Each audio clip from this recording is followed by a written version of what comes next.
spent 4 days in this coastal village, and it was exactly what I didn't know I needed.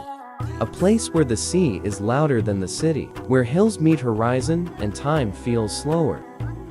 Our base? A quiet, spacious cottage tucked into the hills. Cozy, calm, and perfect for doing absolutely nothing. Each day started with fresh air and coastal views, and ended with skies painted in orange. We didn't chase excitement, we followed the quiet, and somehow, that made everything feel full. If you're looking for your next reset, Abersoch has space for your soul.